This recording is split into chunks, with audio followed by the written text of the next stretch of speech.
The next disease that we're going to look at is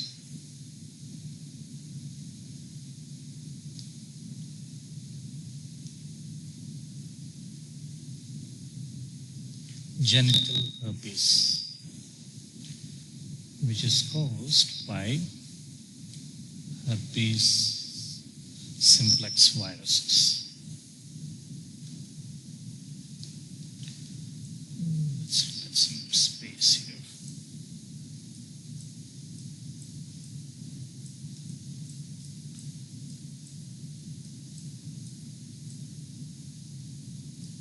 Okay, this is good. Right, so genital herpes.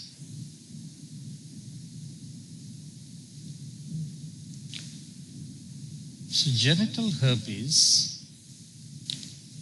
is an STI which is caused by the herpes simplex virus. Now, herpes simplex virus is of two types. We can write a short form, herpes simplex virus. It's of two types. One is HSV1 and the second one is herpes simplex virus 2.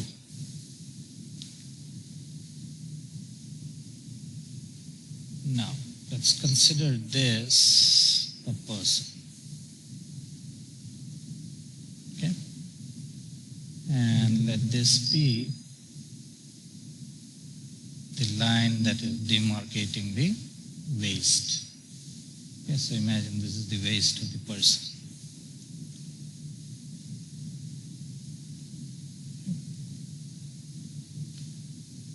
So, herpes simplex 1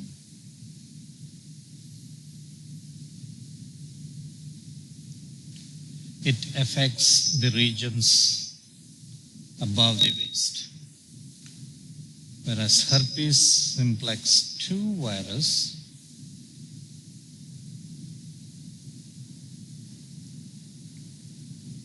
it infects below the waist. Okay. So by that, what do we mean? We mean it infects the mouth and the pharynx. And below, we mean the genitals.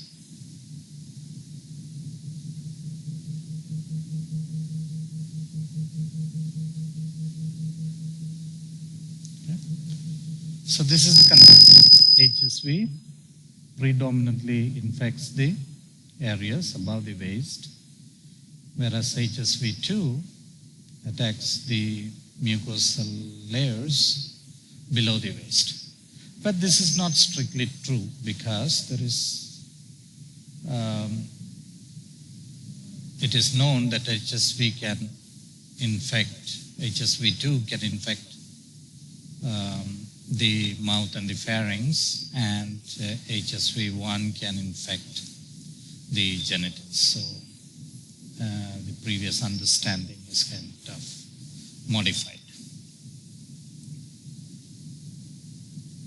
So we have told that it infects the mouth and the pharynx and the genitals. So initially what happens? Let's consider the story. So imagine an infection comes, an infection is transmitted to this person. So initially what happens is, it is asymptomatic. Okay? Then what is observed is, about maybe 1 or 2 days later, there is erythema.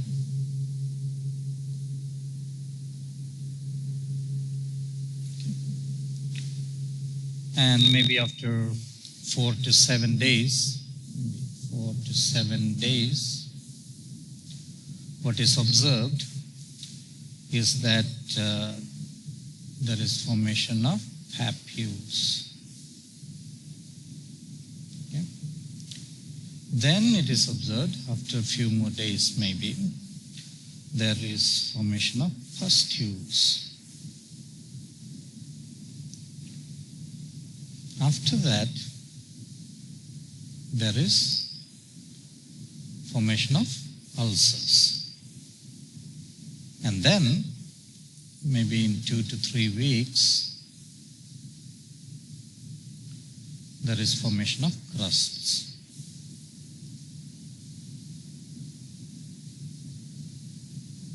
Okay, so this is the progression that is usually observed. So initially the patient is asymptomatic.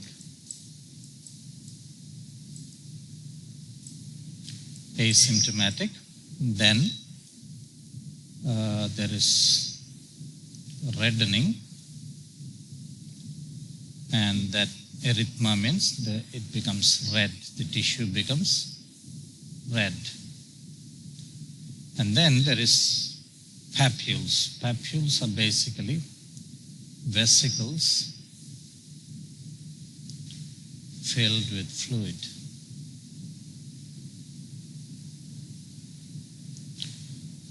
And then, after some time, this fluid, which is clear, becomes filled with pus. Okay, so that's why it's called pustules. And then there is also where there is breakage of the mucosal layer, which exposes the underlying tissues. And crust is when the ulcer kind of dries up and it forms a crust. Okay, crust meaning it becomes hard. So this leads to local symptoms. Okay, so let's say local symptoms. Okay, the patient feels certain local symptoms. What are the symptoms? The patient begins. Yeah, so the patient begins to feel some bit of itching, pain, dysuria. Okay. Vaginal discharge. So the presenting complaint of almost all the STIs are more or less similar. Then maybe the patient sees development of lesions.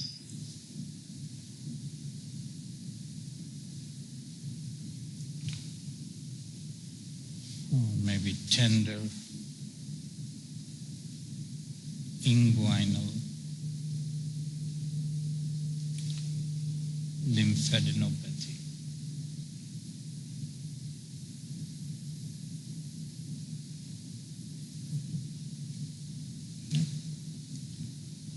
What is inguinal lymphadenopathy? If suppose this is the leg and this is the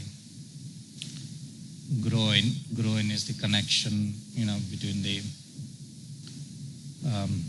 abdomen and thigh region. That area we call it the inguinal region. Okay, so this is the thigh,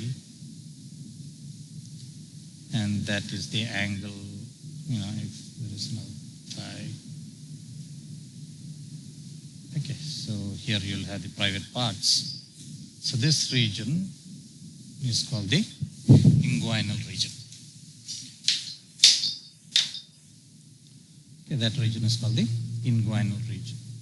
So lymphadenopathy, there are some lymph vesicles here, lymph vessels, So those lymph vessels will kind of grow in size. Okay, so that is called lymphadenopathy. So these are the symptoms that a patient having a herpes simplex infection would show. Okay, so those are the local symptoms.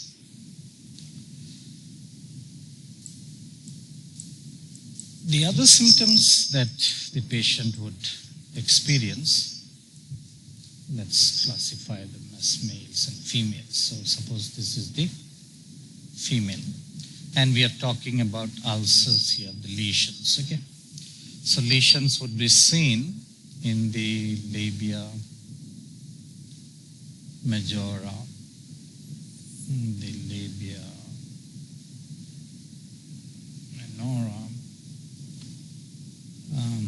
in the mons pubis, or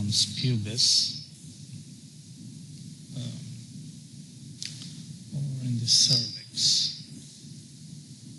Okay, so these lesions can be seen in these areas. In the male, these lesions can be seen in the glands of the penis, the shaft,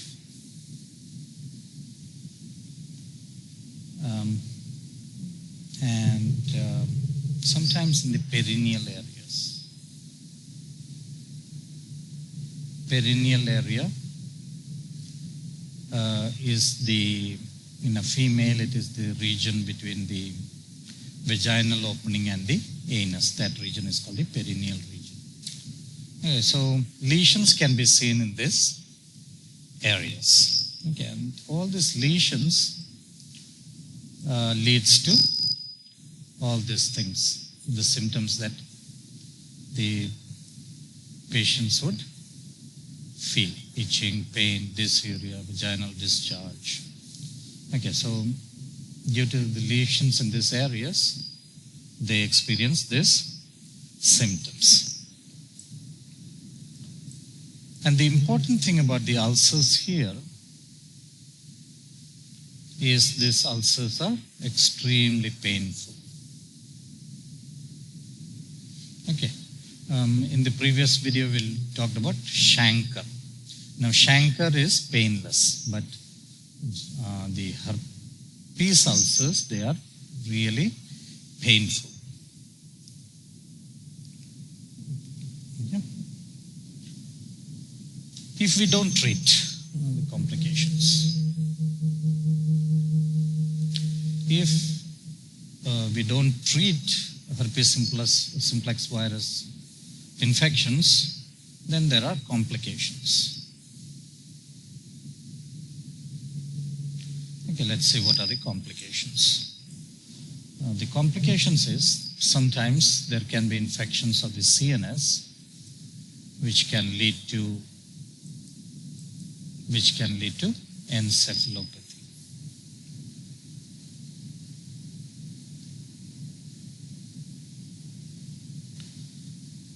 No, infection, we call it encephalitis.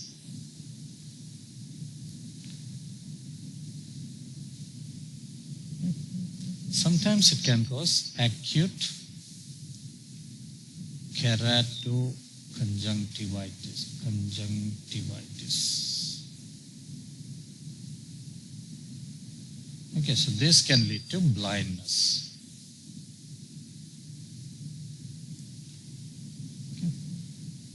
Sometimes it can be transmitted transplacentally from the mother to the infant, and it can cause congenital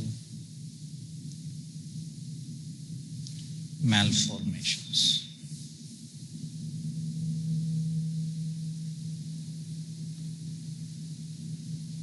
Okay, so we want to prevent the complications, and therefore we need to treat.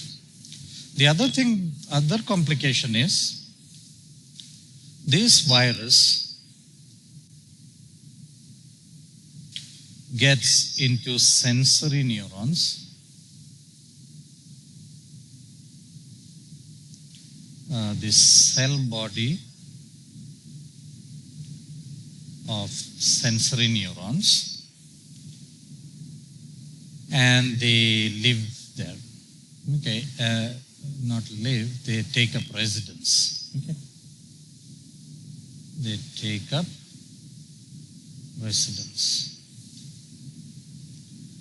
And once they take up residence in the cell body of the sensory neurons, the cell body of the sensory neurons, we call it ganglia. Okay, and the most important ganglia where they take up residence is of the facial sensory neuron. It is the trigeminal ganglia. And in the sensory neuron of the sacral region, the ganglia is present, is the sacral ganglia.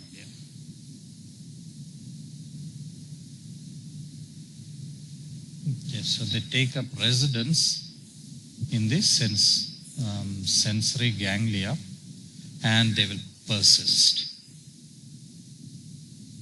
Okay, sometimes throughout life.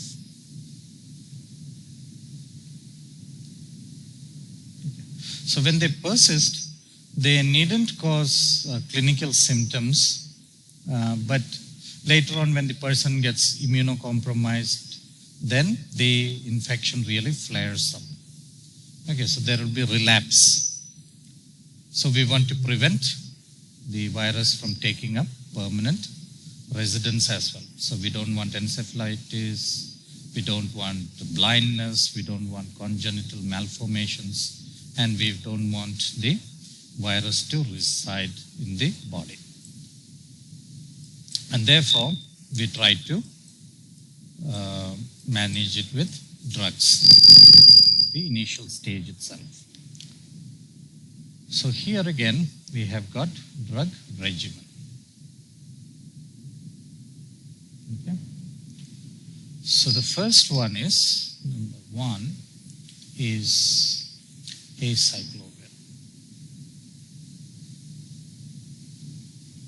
Okay. This is 200 milligram given 5 times a day.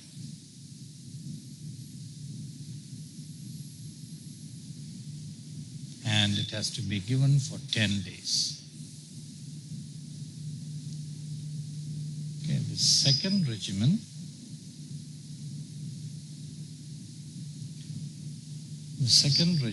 is again acyclovir, but in a dosage of 400 milligram. This has to be given 3 times a day for 7 to 10 days. The third regimen is another drug, valacyclovir, and this is given in a dose of 500 milligram twice a day, that is 1 gram a day, into 10 days. The fourth regimen is famciclovir.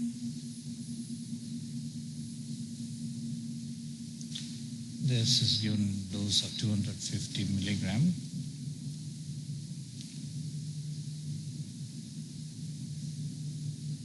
Times a day, again 7 to 10 days. Okay, so this is the regimen that is prescribed for herpes simplex, genital herpes simplex infection. Okay. So now let's look at these drugs. Let's look at some details about these drugs. Let's look at acyclovir. Okay, let's look at the mechanism of action. Okay. So acyclovir, in the presence of ATP,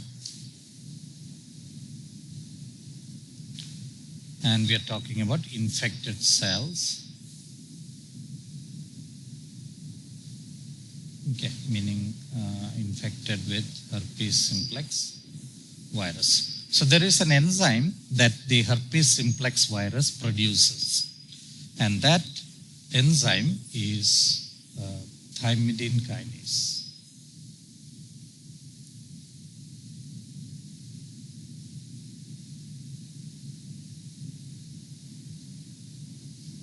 Okay, thymidine kinase. So this is a viral enzyme which will be found only in the infected cells. Normal cells won't have thymidine kinase. Therefore, the normal cells won't undergo this reaction. In the normal cell, acyclovir will not undergo this reaction. Okay. So what is a kinase? A kinase is an enzyme that transfers a phosphate group. Okay. So what would it form? It would form acyclovir phosphate.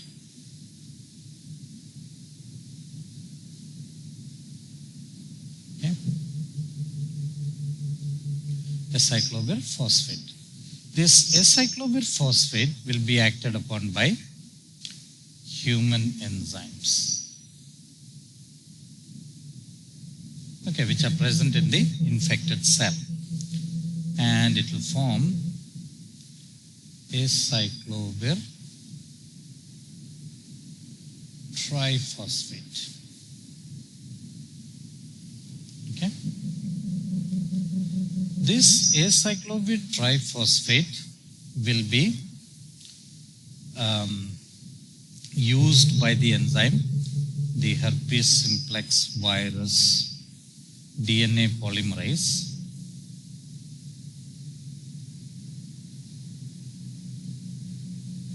okay. This will be considered a nucleotide. So this enzyme will incorporate into the viral DNA. Incorporate acyclovir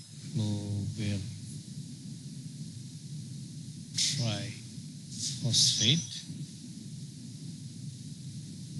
into the viral DNA. Okay.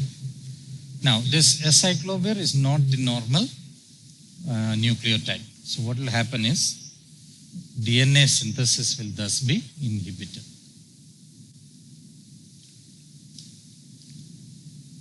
So this results in the inhibition of viral DNA synthesis. Okay.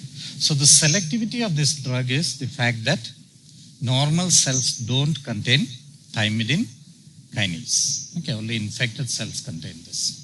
So acyclovir will not affect the non-infected cells. That's the idea. Okay. So that is the mechanism of action of this drug. Now let's take the next drug, which is valacyclovir. Okay. So valacyclovir is a prodrug of acyclovir. Okay. So what is a prodrug? A prodrug is metabolized to form the active drug. So this prodrug is metabolized by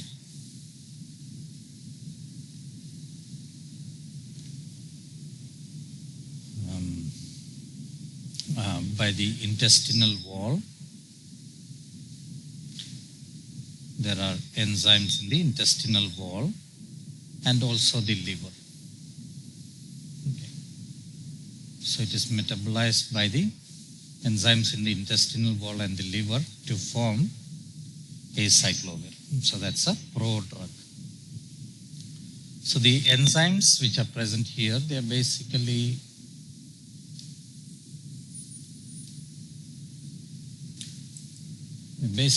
hydrolases.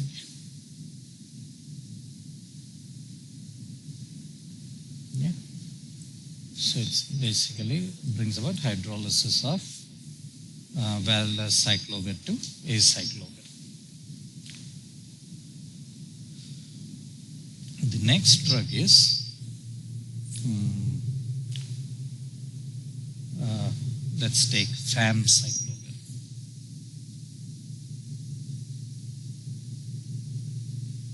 Okay, famciclovir is a prodrug. This prodrug is deacetylated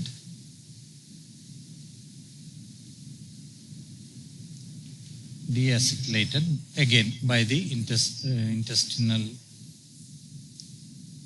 intestinal wall enzymes and the liver enzymes, or the liver enzymes, or both, to form penciclovir.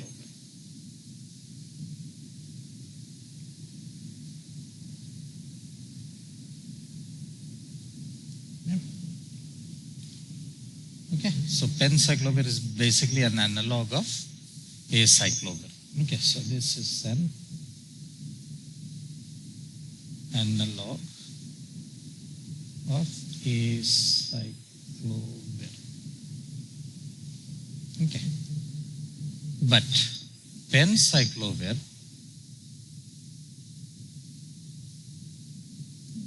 this enzyme this drug penciclovir is 30 times more active than acyclovir. Okay, so almost 30 times more active than acyclovir.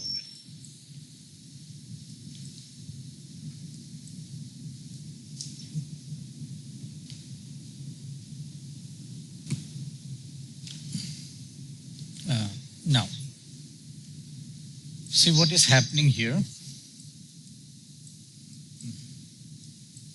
What is happening here is we are using the thymidine kinase enzyme of the virus. So what the virus develops resistance. How? Because it stops the use of thymidine kinase. Okay. It ceases the activity of thymidine kinase. So when that happens, what will happen? Acyclovir will be ineffective in the infected cell. Okay, so that is how it gains resistance. So because of this, we have got other drugs. Because of the resistance to acyclovir, there is other drugs. The other drug is foscarnet. Yeah. So what does this do? This is a non-competitive, okay, it's a non-competitive inhibitor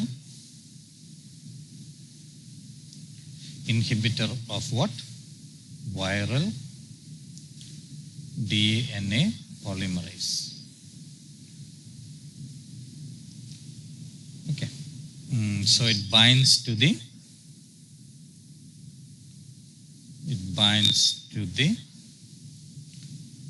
pyrophosphate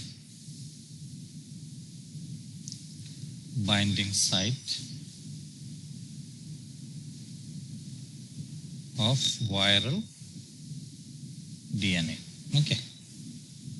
So what will happen is there will be it will stop the pyrophosphate exchange, okay, in the synthesis of viral DNA. Okay, so the advantage of this drug is that it need not be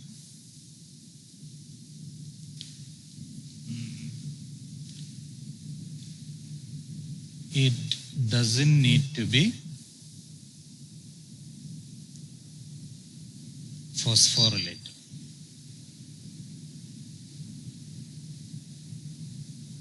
Okay, it doesn't need to be phosphorylated. Therefore, the metabolism, it does not depend on the viral thymidine kinase. Okay, so that's the advantage of this drug. So what can it do?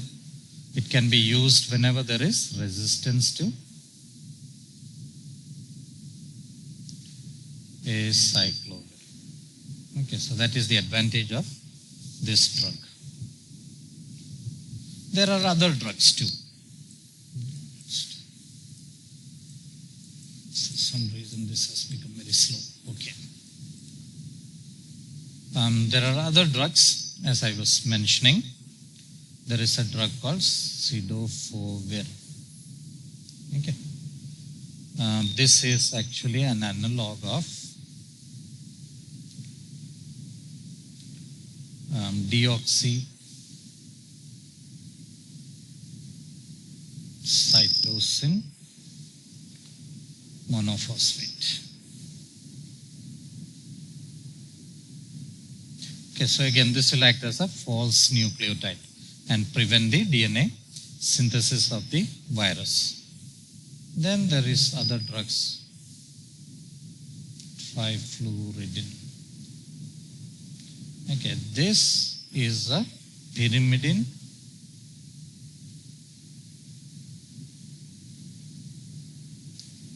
nucleoside analog. Again, it will stop instead of the normal pyrimidine nucleoside, this one will get, trifluridine will get incorporated, and that will stop the chain elongation, it will stop the DNA synthesis.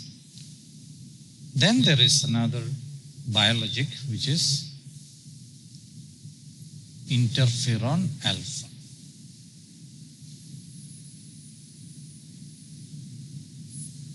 Okay, it is derived, it's a biotechnology drug, therefore it's called a biologic. What this does is it inhibits viral protein translation. Okay. So there are also other drugs which are in development, but these are the most important clinically used drugs. So how many drugs have we seen? Antiviral drugs. We began with acyclovir. Okay, so that is one. Valacyclovir. Then we said famciclovir. There is penciclovir, foscarnet, cidofovir, trifluridine, and interferon alpha. And then there are lots of other drugs in development.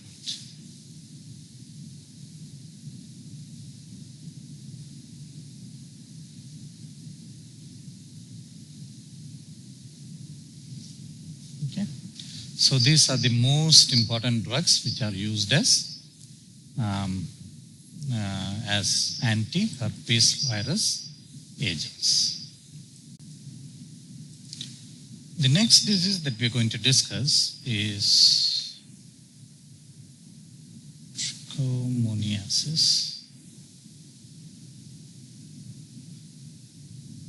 which is caused by Trichomonas vaginalis. So this happens to be the last disease that we are going to discuss as part of this lecture. Okay, so let's go up somewhere here and we can begin our discussion. Okay, so we're going to talk about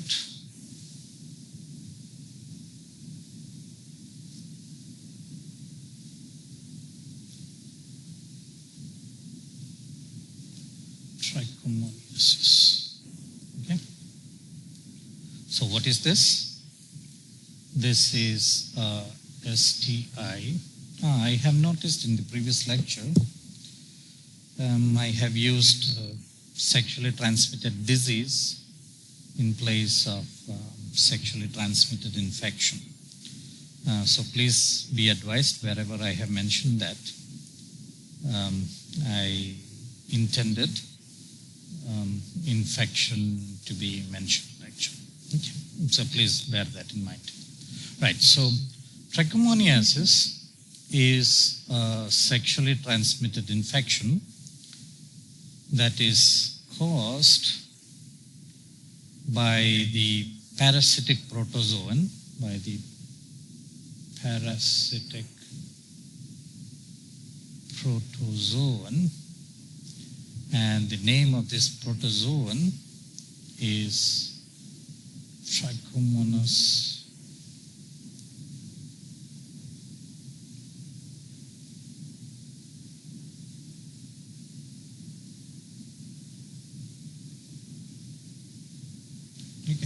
Trichomonas vaginalis.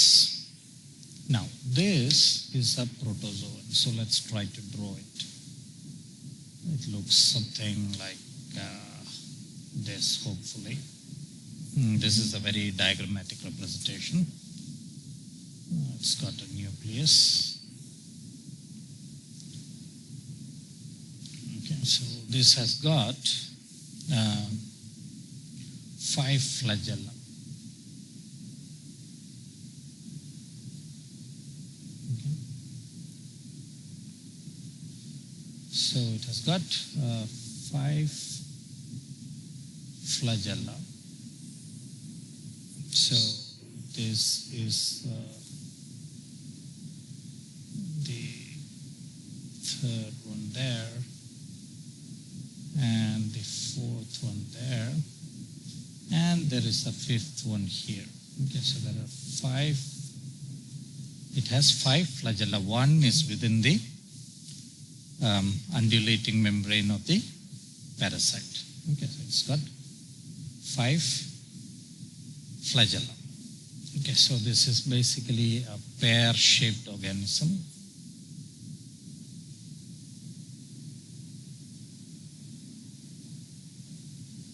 Okay, so that is my diagrammatic representation of a pear. So, anyways, you get the idea. So it has got a cytoskeleton.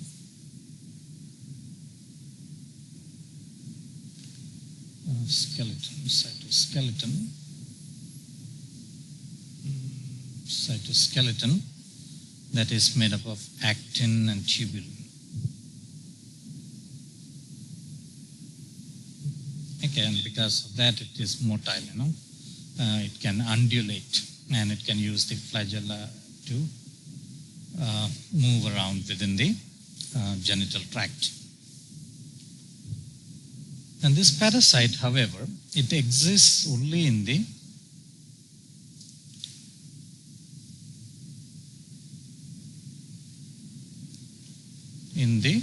trophozoite form.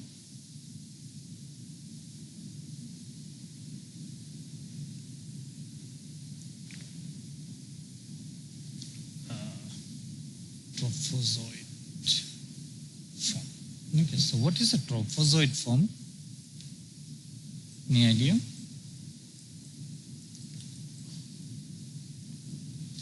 Yes, so basically it is the stage in the life cycle. Let's write it down here. It's a stage in the life cycle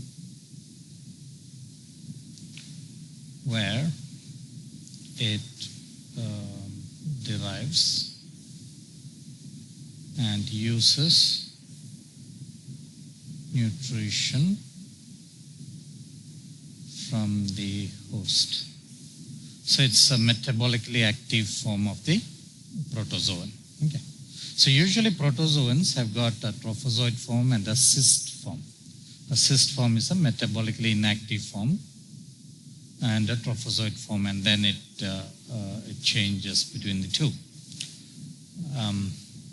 But this organism has got only the trophozoite form. So this trophozoite form is basically transmitted sexually. Okay, so the trophozoite is transmitted sexually, and it takes residence in the genital tract. And then what does it do? It is transmitted. Then it multiplies in the host.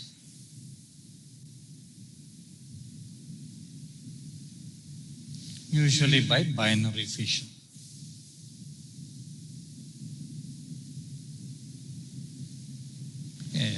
The body divides into two. And then it again it becomes infective. Okay, so this trophozoite which is formed, they carry on the infection to the next partner and so on. Okay, so this is basically the life cycle of this organism. Okay, so the trophozoites then are found in the secretions. They're found in the vaginal secretions.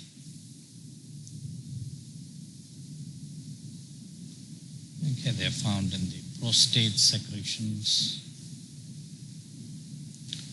And they are found in the urine. Okay, so those secretions can be used for diagnosis. Now, this is a obligate parasite. Obligate parasite. Why is it an obligate parasite? Because it cannot synthesize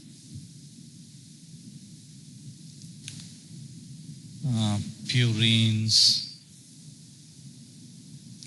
pyrimidines, and lipids. Okay, so basically it depends on the host for all this. So it depends on the host.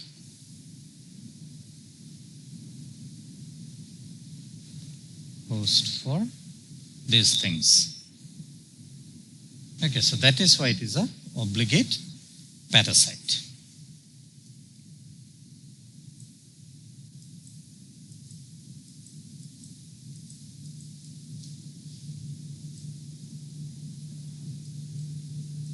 Okay, so that is why it is a obligate parasite.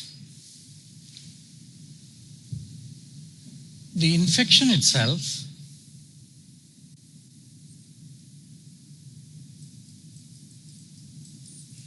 sorry, for some reason this has become very slow. Okay. 50 to 90% of the males, they are asymptomatic.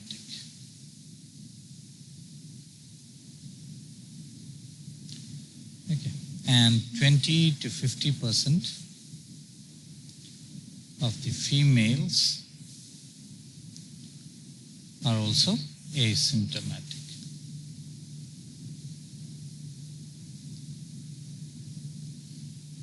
Okay.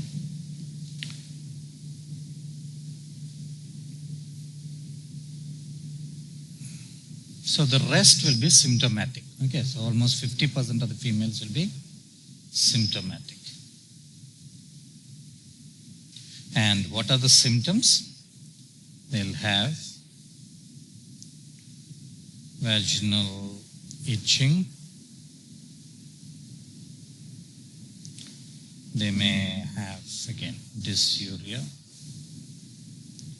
Now you see this is an emerging theme. Almost all these sexually transmitted infections have got these same symptoms. Okay. Dyspareunia. Okay, so what is dyspareunia again? It is pain during sexual intercourse. Dysuria, it is painful urination. Okay, and it is also, there is increased in frequency. Increase in frequency of urination.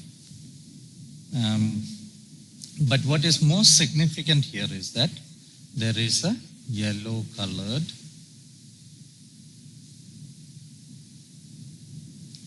malodorous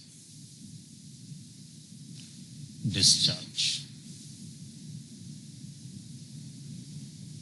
Okay, so this yellow, there is a yellow colored malodorous discharge.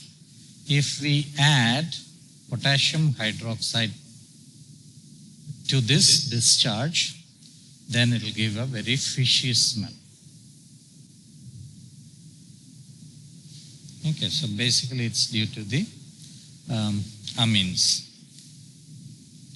Okay, and so all these symptoms means actually that there is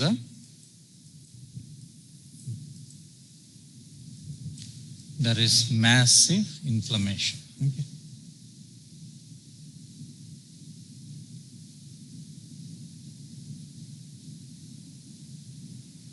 Okay, this inflammation is responsible to give all this, the main symptoms. And this yellow colored malodorous discharge, we combine it with potassium hydroxide, we get a fishy smell, and that is diagnostic.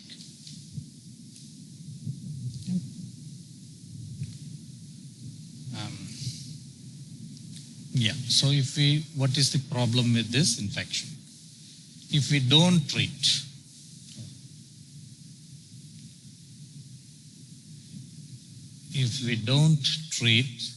what will happen? Okay. So what will happen is, as with other STIs, there is increased risk of HIV. Okay, and there can be very adverse effects on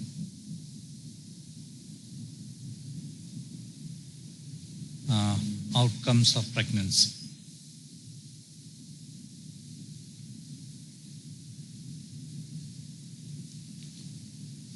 Okay, so there can be like preterm delivery, can be preterm delivery, there can be low birth weight.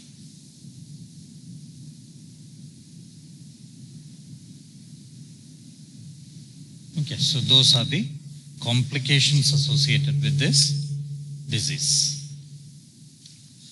So therefore we need to treat it. So what are the options for treating? That's what we are going to look at next.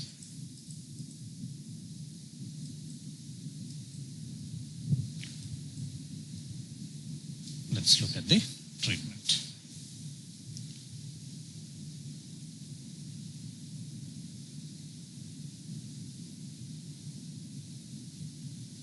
The drug treatment. Okay, drug treatment of trichomoniasis. Sorry, this again. Okay, so the drug treatment, the mainstay of the treatment, or the drug of choice, is metronidazole.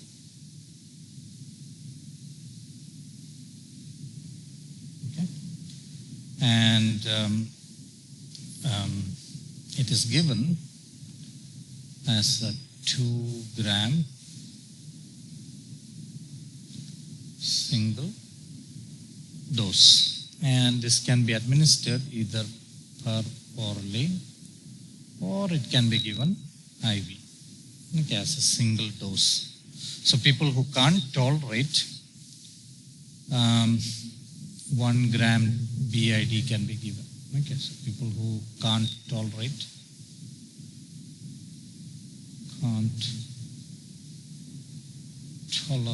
the drug, 1 gram BID, okay, twice a day can be given, okay, or 250 milligram TID into 7 days can be given. Okay. There is another regimen here with the same metronidazole.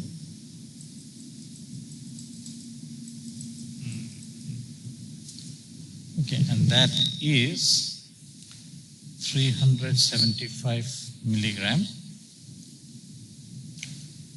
BID into 7 days. So either way, the drug of choice is metronidazole. The alternative drug is tinidazole. Alternative drug is, so let's write, this is number 1, this is number 2, tinidazole. Okay, tinidazole has got an advantage over metronidazole. It has got a longer T half. Okay, it has got has a longer T half, and this is also administered 2 gram single dose. Yeah, so this can also be administered just like metronidazole, okay, tinidazole, but it has got this advantage. It has got a longer T half. Okay, and then it has got another advantage. It achieves higher concentration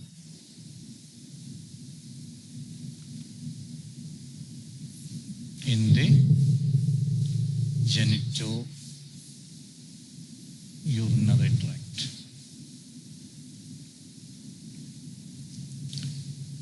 Okay, so it achieves higher concentration, therefore it is more, it kills better. Okay.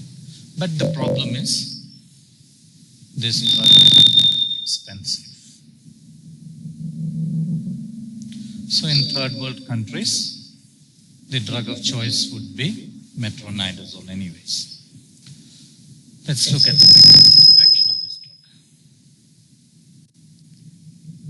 Okay. So the Trichomonas vaginalis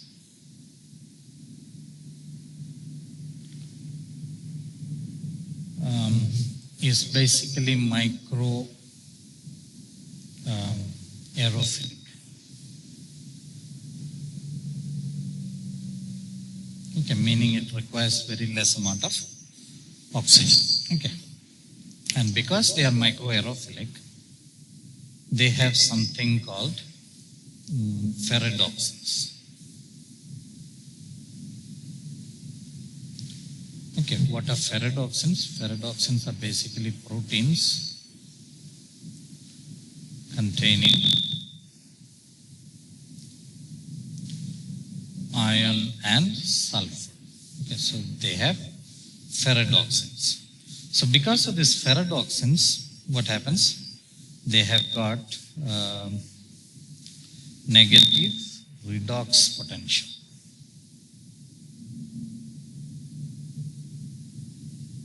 Okay, they have negative redox potential, which means they can donate electron to,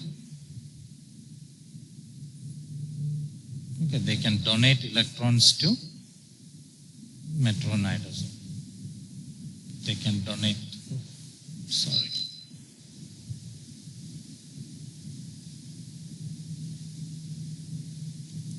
So for some reason this has hung up on me.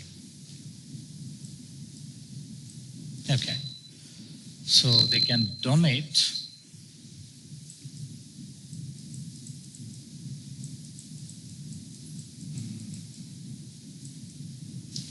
okay, so they can donate electrons to metronidazole.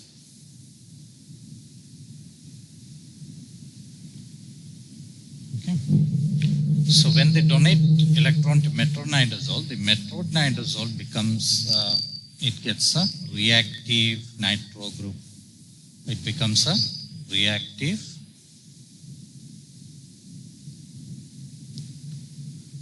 nitro radical anion. Okay.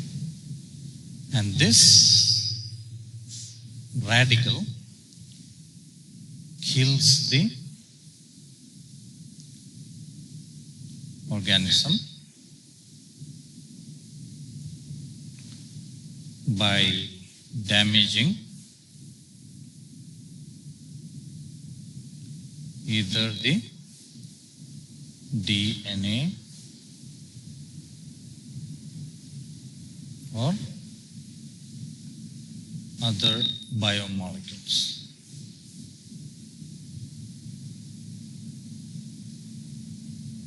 Okay, so that is the mechanism of action of this drug.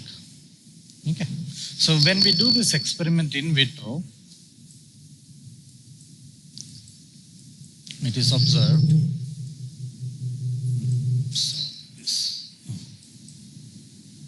So if we do this experiment in vitro, that is, you take some organism and try to give it metronidazole, it is seen that cell death occurs in about 8 hours. Okay, so this drug is very, very effective. Okay. And this drug is available as an oral, IV, intravaginal, and topical dosage forms. Okay. So these are the dosage forms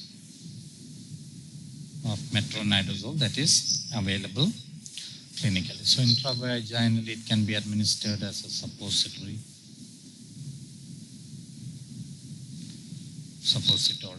Okay, so it can be administered as a suppository. Okay. Topically it can be administered as a jab. Okay. So let's look at the pharmacokinetics of this drug.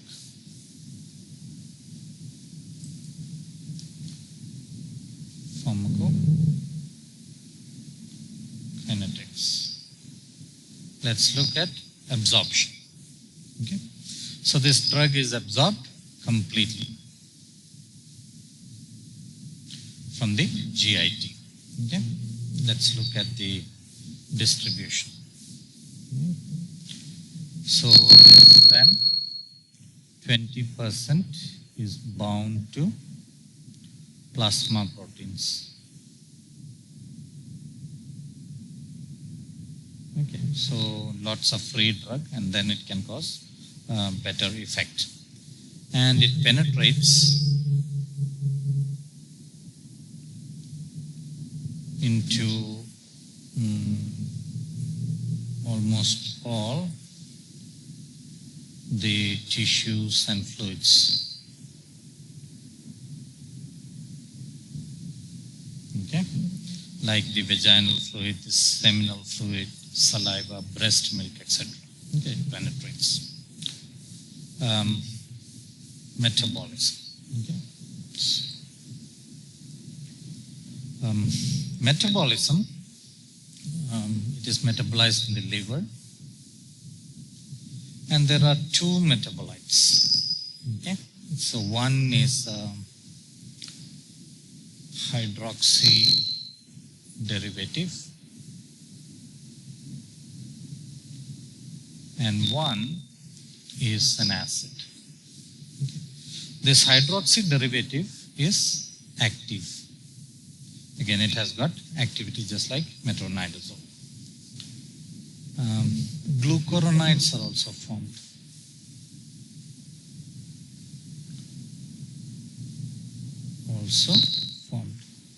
Now, if glucuronides are formed, what will happen? They will be excreted through the urine. Okay, glucuronides make lipophilic things hydrophilic so that they can be excreted by the kidney. So excretion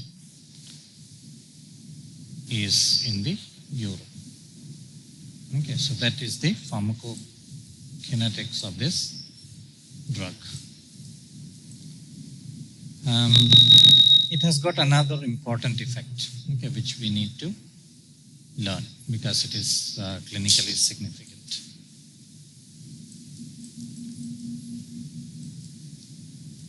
Okay. It has got something called a disulfiram reaction. So let's learn what is disulfiram reaction. So let us take, it is significant with ethanol metabolism. Okay, so let's take CH3, CH2, OH. This is ethanol. So normally we are going to learn how ethanol is metabolized in the body. This ethanol gets converted by an enzyme called alcohol dehydrogenase.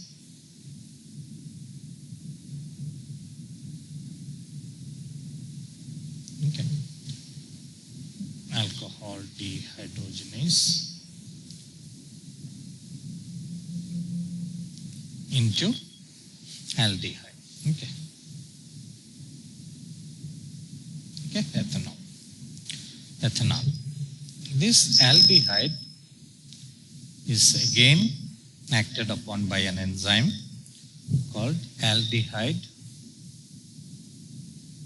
Because it is an aldehyde dehydrogenase. Okay, and it is converted to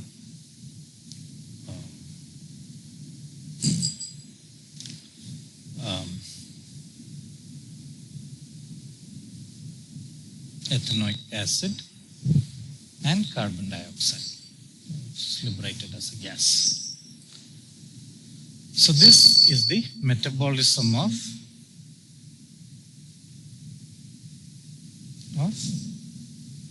ethanol in the body.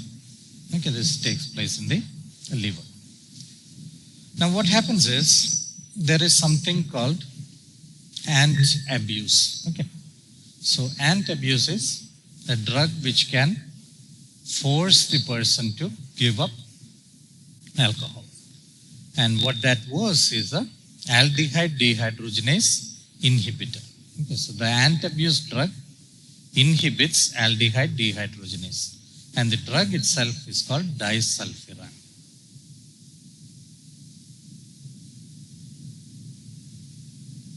Okay, so disulfiram inhibits aldehyde dehydrogenase. So as a result, what happens? There is accumulation of ethanol. Okay, aldehyde increases in the body. Now what happens is this aldehyde causes a person to have intense nausea, vomiting, headache, abdominal cramps,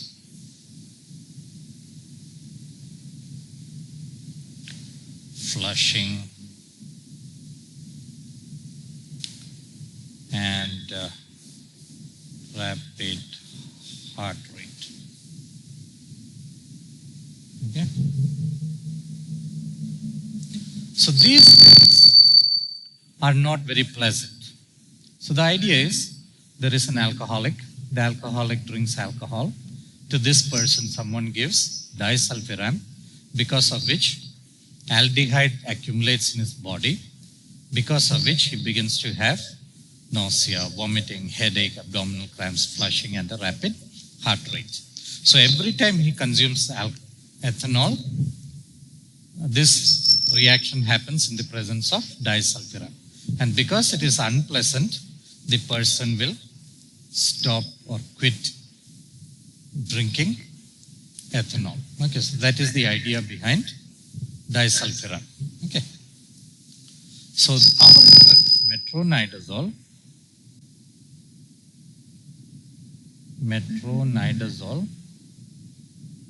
has got a disulfiram-like effect. Has got a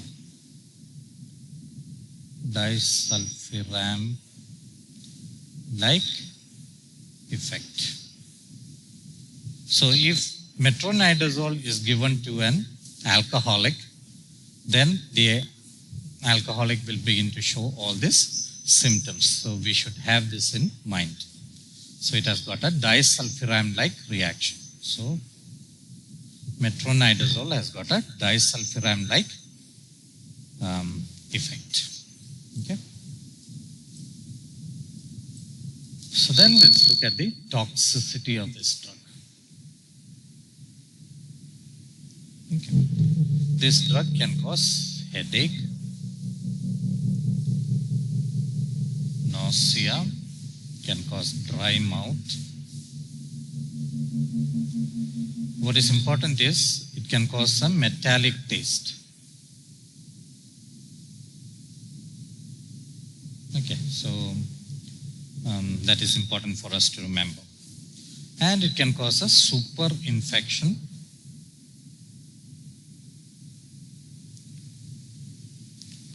with candida. So what is super infection? We are giving a drug against one infection, and because it suppresses that infection, another organism will grow. So here it is acting against this protozoan, but because it is acting against this protozoan, it also suppresses certain other bacteria which are commensal in the body. And because that bacteria is inhibited, the fungus will begin to grow, because there is a balance between fungus and bacteria. Okay, bacteria and fungus are usually in balance. When one reduces, the other will increase. Okay, but here we are giving it for a protozoan, but it is not only effective against the protozoan, it is also effective against the commensal bacteria, and that is why it causes super infection. So we got to remember this. Okay, so those are the main adverse effects of this particular drug.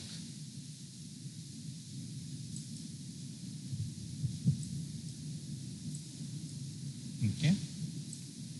Okay. So we were talking about the drug treatment of trichomoniasis. Yeah. So in this